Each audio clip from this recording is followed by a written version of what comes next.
Crossing Borders, How Indian Writing Travels the World. Before we begin, we'd like to express a heartfelt thanks to the people who have helped bring this festival to life.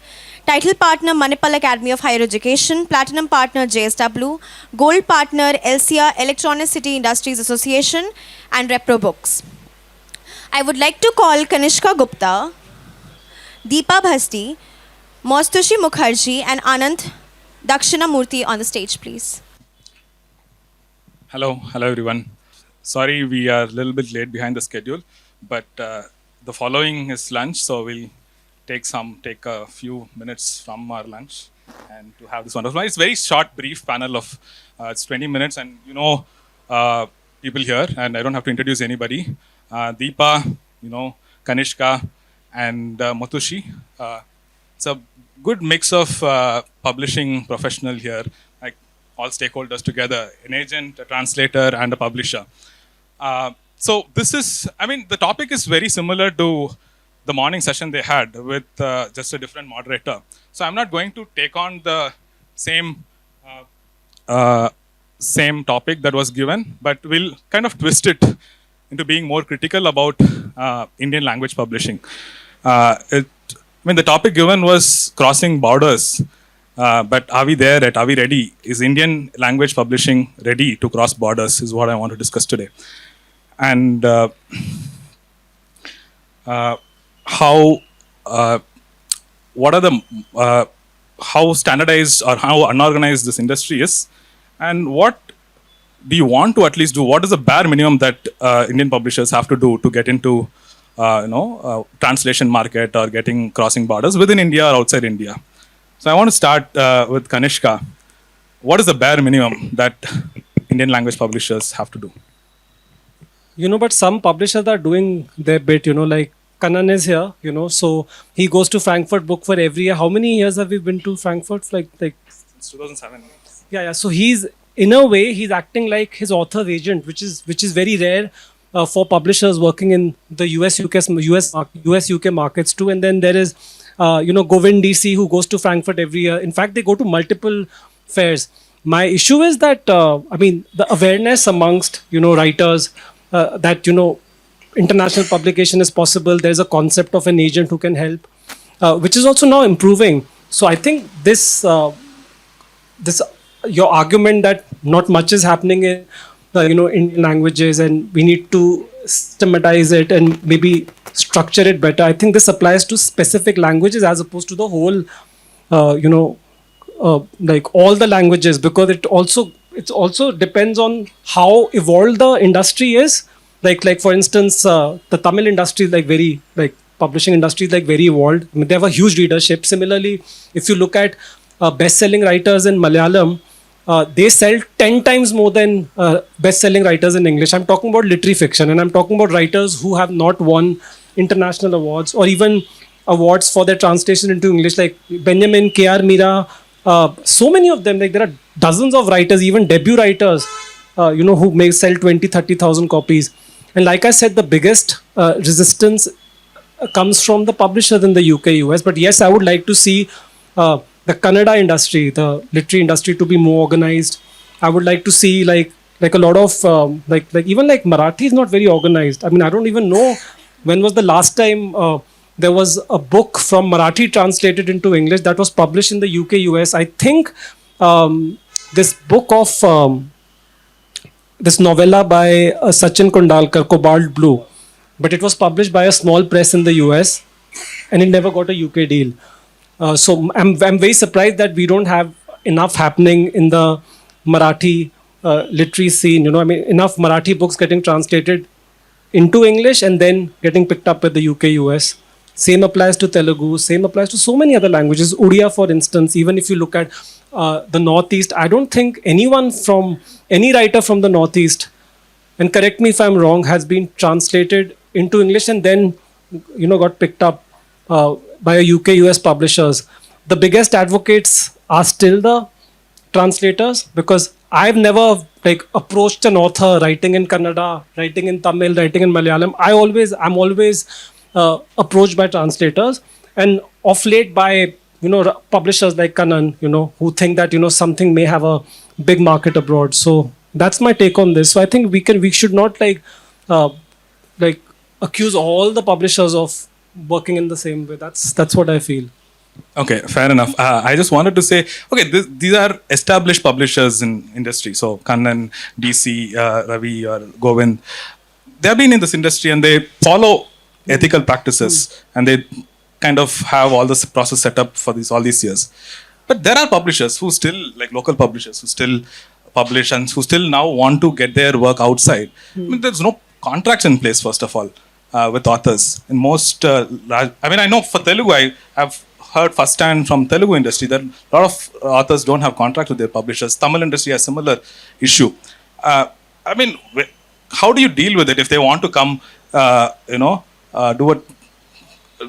take this as a sub-rights and sub-right sales to other languages without a contract? Where will you? No, but there has to be a contract. Yeah. And if the copyright holder is willing to work with an agent or wants his book to be published in English, whether in India or abroad, and then there is no contract in place, then that's the publisher's problem, because if they are publishing a book, selling a book, making money, and they don't have a contract in place, then the copyright holder and the translator, they can go ahead and do whatever they want. Increasingly, publishers are asking for no objection. Like if a book has been published in a language, in a Bhasha language, and there is a translation offer from, say, a Harper or a Penguin, many of them will look at, they will ask for contract, they will look at no objection certificates. I'm very happy now that the authors are very aware of, their rights and even copyright holders in case the author is no longer around, and they are very open to working with agents. So I think I really don't care if the author doesn't have a contract with the publisher in the language in which he's writing, as long as he has the copyright, because then the publisher is also publishing it illegally. And I also feel that, and again, some of you can contest this, that the publishers in Indian languages, they work on a lot of trust with the authors. I mean, they're like family. This is not true for Indian, like English language publishers. So there is a lot of trust between them. So, and some of the authors don't want to change that. They end up winning international prizes. They don't get royalties for the number of copies sold, maybe like 1/3 of the copies sold, and yet they continue to publish with them because friendship hai, this and that. And so many a times, the author just informs the publisher that I'm going ahead with this, and the publisher won't say anything. This applies to Hindi, this applies to Marathi, Tamil. Yeah. Again, we can contest all this, but I want to move quickly to Deepa. Is translation still seen as a very charitable hobby, like say inward translation or even outward translation? What are your thoughts? I think so, because I think there is, the moment you say translation, what follows is that it is a labor of love. And hopefully these things are changing, these ideas are changing, because even if you're just sticking to the financials, there is money in it. There are a lot of grants, there are a lot of prizes. There is something like the International Booker, which brings a whole lot of different level of attention and financial support as well. But I think it is also, things have changed certainly, but they still have to change a lot more in terms of the value that is assigned to the translator's work. Like Kanishka was saying, in a lot of cases, the translator also acts as an agent in some sense. You're selling the particular author's work to an agent in the first place, and then to all the time. Yeah. So I think there is a whole lot of things that a translator does which is not seen on paper. Promoting a certain author, or even writing, what their work means in a particular language. Even that is a labor that you're not compensated for. So it is still, to a large extent, it is a labor of love. But hopefully that will change soon.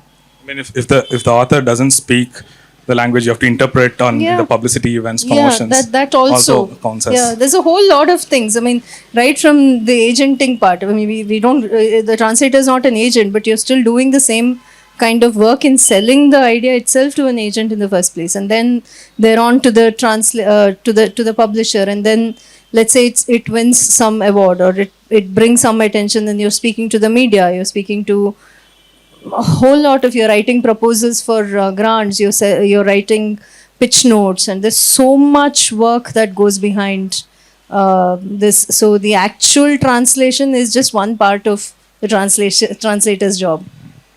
And I want to just do a quick follow-up. Do you think Indian translators need to unionize, or is it happening already? I'm always for unions, so why not? I think so, yeah. Or even if it's not like some, I don't know, some kind of association or something. I think because there's so much ambiguity about contracts, about what you're paid, about how the avenues that are open for translators. There's so much that we don't know, and you just learn on the job. So if there is something like, I think the UK has the UK Translators Association. Even if it is just to have somebody's ear and say, hey, I got this contract, does this look, is this in my best interest? Something as simple as that. We don't have that right now. So I'm always for unions. And how has it worked for you personally with agents and before agent and after agenting? No, so Kanishka, in fact, Mouthushi came on, she was championing this book even way before I had Kanishka as the agent. So she was the first believer in the book. So the book is, fully, all responsible for, Mouthushi is responsible for this. So it is, having an agent obviously, is great. Practically, and also moral support. What would I have done without? Also operationally Absolutely. No, I think it is, because again, a lot of the publishing world is so obscure. It is so, you don't, it's not something you can Google and find out. It's like, how does contracts work, or how does something else works, and how royalties are paid, or all of that. So obviously having an agent is incredible support for writers, translators, Mouthushi, you've been dealing with both foreign publishers and Indian language publishers. How do you see your relationship with how professional, or how is there a difference in the way they operate? Is there something that you learn? That each other has to learn from each other, like what Indian publishers can learn from foreign publishers, or what foreign publishers can learn from Indian language publishers? Like, what is your observation? No, I worked with some regional publishers. I worked with Tamil, I worked with Kannada, I worked with Malayalam, Bangla. And I've also worked with the French and English UK publishers. I think we have to learn from each other. It is not like we will learn from the UK on how to get our house sorted, and they have nothing to learn from us. Kanishka has mentioned this. There's a lot of Indian language publishing that is built on good faith. While there are cons to that, there are also pros to that. You know that there is someone on your side. In the UK, there is no such concept of building a relationship on good faith. It is a purely professional relationship. It starts with the contract, which is very clearly and checked with a fine-toothed comb, and they want to see all the paperwork in place, and then they will bring you on board. But once they bring you on board, then they're in it for the long haul. They are going to promote you before the book is published, after the book is published. They're going to keep you in their plans for the book for a foreseeable future. The book backlists, but they don't forget about it. They keep printing it. So there's a lot of logistical support, scale that they're bringing to the table. You are now being read in the UK, in Germany, in France, and all of that. And you don't have to worry about it. They're doing it. Anyway, their processes are in place. But where I think certainly we as a country it is a plus for us, where we work with each other on good faith, and we believe in each other, and we trust each other. And I think there is a certain merit to that also, which is something that when you work with the UK publisher, you realize that there's this bit of a jarring note there, that they're not really open to building a friendship with you for life. But here you can choose to build that relationship. So that's something great. When it comes to things that we absolutely must learn from them is how to get our contracts in place. Our authors need to understand their rights, what rights they want to give you. A great publisher, such as perhaps a Kalachivadu, is going to tell them, inform their authors that these are the things that they can do and these are the things that they ought not to do. But there may be many publishers who are not informing their authors about it. It's simply for them to bring the book out and they've published it and it's done. And they hold all rights and they can do what they want with it. So contracts in place is something that we must learn from them. What are the rights that the author has? What are the secondary rights, primary rights, secondary rights? Secondary rights is, nowadays we have our contracts which have OTT rights and film rights and audio rights and ebook rights.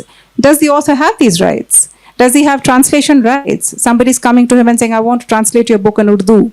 And he's like, yeah, please do it. Does he have the right to give that away to someone? He doesn't know because he hasn't seen that contract. Often there isn't one. This is something that we absolutely must learn from them. They have their paperwork in place.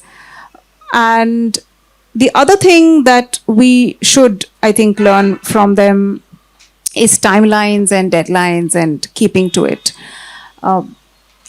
If they're saying that the book is, this is the plan for the book, 12 months later the book is published, they're doing it. Are our regional publishers doing that? Sometimes, sometimes not. So I think, yeah. Also, would you like to give a quick checklist for, let's say, language publishers who want to pitch a book directly or through agent? What do they have to have? Like essential 3 things or 5 things, whatever you have to give them. Like, let's say a pitch deck, that kind of a thing. What else do we need to have? The contract. Okay. They have to have a contract in place with the author. If they have the translator on board, then they have to have some sort of arrangement with the translator. Everybody's on board as far as what the terms of those contracts are. That's the first checklist. And the second thing I look a lot to my regional publishers for is, regional publishers can provide a certain kind of marketing support. And they can do it in not a very obvious way that, we are giving you money, please do this. But they can provide a lot of word of mouth publicity also for the book in their regions.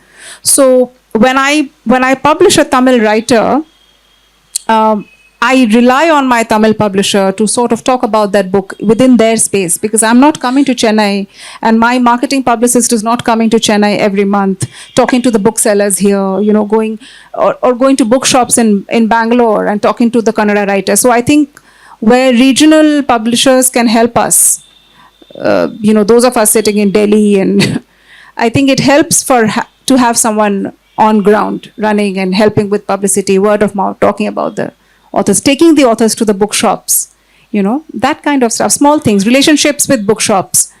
Authors don't often build these relationships with their bookshops, and if they have those relationships, they're not talking about it. Regional publishers can help with that. These are 2 things that I think are very important: some kind of marketing support and paperwork in place. I think I want to go back a little bit to the good faith that we spoke about with publishers. Going back to Kanishka. Good faith, and there are publishers who ultimately support their writers, etc. But there are also a lot of cases where this is misused. The good faith is misused, and ultimately the writers don't get anything at all. It's just good faith. So in that case, let's say the publisher a regional language publisher who doesn't support their authors, or who doesn't know how to take their work to other languages, who doesn't have an agent, what power do they have in the industry? An author, what power do they have in the industry? Do they essentially need to come to an agent? What? The publishers or the authors? Authors. Yeah, so I mostly deal with the authors and translators who have unfettered rights over their work. So, and I rarely take on a book that comes to me from a publisher operating in another language, because it does complicate things, but I will not say no if there is potential. The big red flag for me is authors coming to me with the proposal for a translation of a book for which they don't have the rights. And and they expect me to help them getting the rights. So unless it's a very, very good translator, And unless it's a translator who has worked with me in the past, I will not do that. The other issue is authors who want to translate a book that has already been translated, or even if it's an old translation, or even if that translation is out of copyright, the fact is that the book has been reviewed. There must be some reviews on Google Reads. There must be some Amazon link which is still alive where like some, like pirated copies are being sold. So that doesn't make sense for me. So we are primarily dealing with English language publishers. So as far as the English language publishers are concerned, they are not going to like cheat the author and the translator of the royalties. Now, if the rights have been assigned to a publisher in Tamil or Malayalam or any other language, and if they have been selling the rights to the public, they have sold the rights to the English language publisher, then the royalty agreement is between the two publishers, and then that publisher has a royalty agreement with the author. So in that case, I don't think, all I can tell authors is that if you think your book has potential in the English speaking markets, be it India, don't give those rights to the publisher. But I've also noticed many times this has happened, and I don't know whether I should be saying this, that many a times authors writing in any Indian language, they give world English rights to their publisher, and then they find an agent and they say we have the rights. They haven't gone through the contract, and then the agent finds them a publisher, but the publisher never takes them to court or never asks for their share, because again the relationship factor, but if this were to happen in France, or if this was to happen in UK, US, they would take them to court. So I'm not again defending the publisher, but I'm saying that the goodwill works this way. So sometimes works in the favor of the author too, who is illegally giving permission to the agent and the publisher in English to translate a book for which they don't have the rights. So I would encourage authors to not give rights to their publisher in the Indian language unless the publisher directly sells rights in the English speaking markets like Kannan does or like DC does, and some other publishers. I don't have a list of all the publishers. Retain your rights. If you think the book has cinematic potential, keep your dramatization rights with you. If you think the book has potential for translation into a foreign language, keep those rights. Define the term for the contract. This is something that they can do. I also want to touch a little bit about how much both of you advocate bridge translations, like rights for bridge translations for English translators. Let's say Kannada, let's say Heart Lamp is going to another language but is translated through English. Probably that's going to happen in most of the languages. What is your thought? Like, do you think?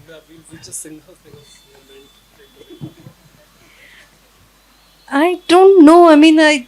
I honestly don't know, because I will probably not be able to read if it's translated into Tamil or Malayalam or whatever other language. So I guess in some situations, I think we are that way. I think we're pretty good in the South Indian languages, because you'll find some or the other translator who's working from, say, Kannada to Tamil or to Malayalam or whatever. But I don't know. I don't really have an opinion. I suppose if somebody wants a work from Kannada to be translated into, I don't know, German, or not even German, maybe you'll find some other lesser known language, maybe the only way to do it is through English. So if that is the case, then I think it's still worth it. I don't know. I'm not. It's not my place to judge the quality of the translation or whether to be for or against it. Because if that's the only way a translation will happen at all into, say, Albanian or into, I don't know. I think I missed a point. I was asking whether a lot of people don't seek permission to the English translators. I was coming to that. This has happened to me twice, for like 2 Booker-winning books. So what we are doing with the Heart Lamp is that the publishers in Indian languages who are translating it from Kannada, they are signing like a contract with the author. But the ones who are translating it from English, it's like a joint contract like we have with Penguin or in other stories. Now, there are many complications when it comes to European languages. There are some European language publishers who will not take on the translation unless it is being translated from Kannada. How many Kannada to Icelandic or Kannada to Polish translators does one have? So last year I was at the Frankfurt Book Fair and I met an editor whose interested, Portuguese editor who's interested in translating Good Days from Malayalam to Portuguese, but he doesn't want to do it from an English edition. And you must have met the two very dynamic editors at Tajfuni. You know, they specialize in Asian literature. They have been wanting to do Good Days, they want to do Mustache, they want to publish No Presence Please, but they only want the Kannada to Polish. And then sometimes it's the author who does not want the book to be translated from English, but from the language in which they have written, whether it's Kannada in the case of Banu or Hindi in the case of Gitanjali, because there are two reasons, and I'll be honest. A, the essence will be lost if it is being translated from a bridge language, and B, then they will have to share the spoils, you know. I mean, if this thing. So it's a very gray area. Legally, nothing can be enforced. So last year, I got a message from, I got a mail from Daisy saying that, you know, the Sinhala publisher of Tomb of Sand sent me a list of queries.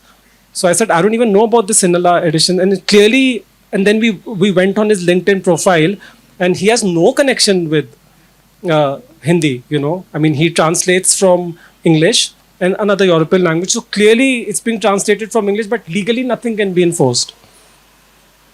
Most of them are using the English language, bridge language. Legally nothing can be done. So it's a gray area. I don't know how to navigate it, but as far as I'm concerned, I always ask the publisher, are you translating from English?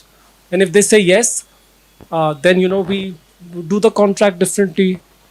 But in the case of Tomb of Sand, Daisy only got royalties for the English editions. The biggest stumbling block is to find translators.